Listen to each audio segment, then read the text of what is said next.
There's someone living in your head right now who knows every single one of your weaknesses. They remember every mistake you've ever made. They know exactly what words will hurt you most.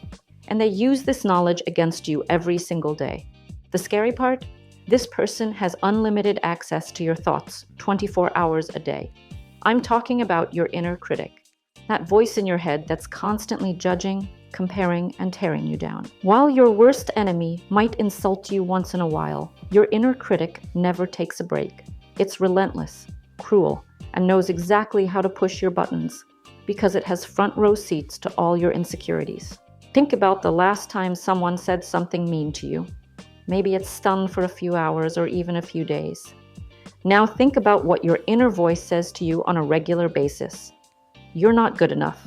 You always mess things up. Everyone else has it figured out except you. You're going to fail. Sound familiar?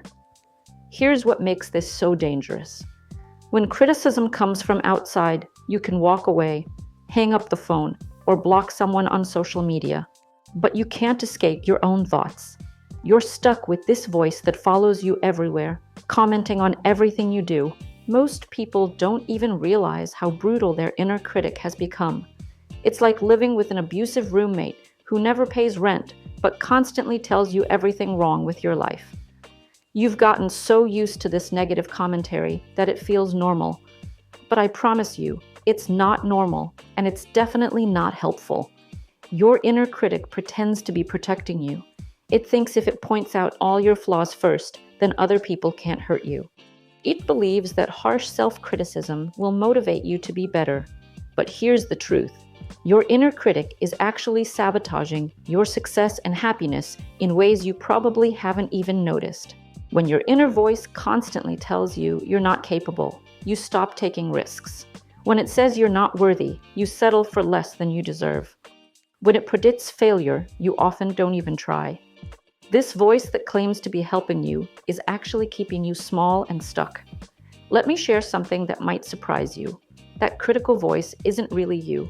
It's a collection of past experiences, other people's opinions, and societal messages that got recorded in your mind over the years. Maybe it sounds like a critical parent, a mean teacher, or a bully from school.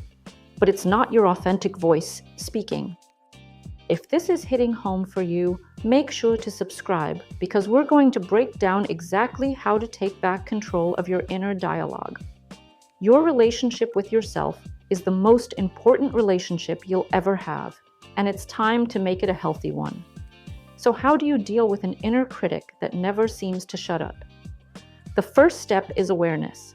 Most people are so used to negative self-talk that they don't even notice when it's happening. Start paying attention to that voice. What does it say? When does it get loudest? What triggers it? Here's a powerful technique I want you to try. When you notice your inner critic speaking up, imagine that voice as a separate person sitting next to you. Would you let a friend talk to you the way your inner critic does? Would you let someone else say those things to your child or best friend? Absolutely not. So why are you allowing it in your own head? The second technique is to challenge your inner critic like you would challenge a bully. When it says you always mess up, ask for evidence. When it says everyone thinks you're stupid, question whether that's actually true. Your inner critic deals in absolutes and generalizations. It loves words like always, never, everyone, and no one. These extreme statements are usually false. Here's something crucial to understand. You don't have to believe every thought that pops into your head. Just because you think something doesn't make it true. Your thoughts are not facts. They're mental events that come and go, and you have the power to decide which ones deserve your attention and which ones you can let pass by. The third strategy is to develop what I call your inner ally. This is a compassionate voice that speaks to you the way you would speak to someone you truly care about. When your inner critic says, "You're such an idiot for making that mistake," your inner ally responds with, "Everyone makes mistakes. This is how you learn and grow." Building this inner ally takes practice, but it's one of the most important skills you can develop. Start by asking yourself, what would I say to a good friend going through this exact situation? Then say those same supportive words to yourself. Your inner critic developed over years, so changing this pattern won't happen overnight. But here's what I want you to remember. Every time you challenge a negative thought, every time you choose self-compassion over self-criticism, every time you treat yourself with kindness, you're rewiring your brain. You're creating new neural pathways that support your well-being instead of tearing it down. Some of you might be thinking, but won't I become lazy or complacent if I stop being so hard on myself? This is exactly what your inner critic wants you to believe.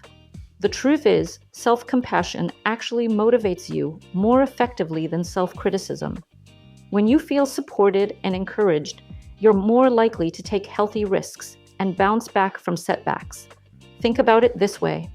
Would you perform better working for a boss who constantly insulted you and told you that you weren't good enough? Or would you thrive more under a leader who acknowledged your efforts, provided constructive feedback, and believed in your potential? Your relationship with yourself works the same way. A goal isn't to eliminate all self-reflection or ignore areas where you can improve. The goal is to replace that harsh, cruel inner voice with one that's honest but kind, realistic but encouraging. You can acknowledge mistakes without attacking your character. You can set high standards without using shame as motivation. Here's your homework for this week. Every time you catch your inner critic being particularly harsh, pause and reframe that thought with compassion. Instead of "I'm so stupid for forgetting that deadline," try "I made a mistake because I was overwhelmed.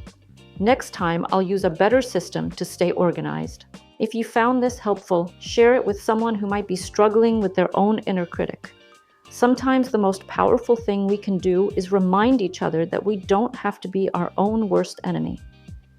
And if you want to learn more techniques for building a healthier relationship with your thoughts, check out our other videos where we explore practical strategies for emotional freedom and inner healing. Remember, you deserve to have a voice in your head that's on your side. You deserve inner dialogue that builds you up instead of tearing you down. That critical voice has been loud for long enough. It's time to turn up the volume on self-compassion and watch how it transforms every area of your life.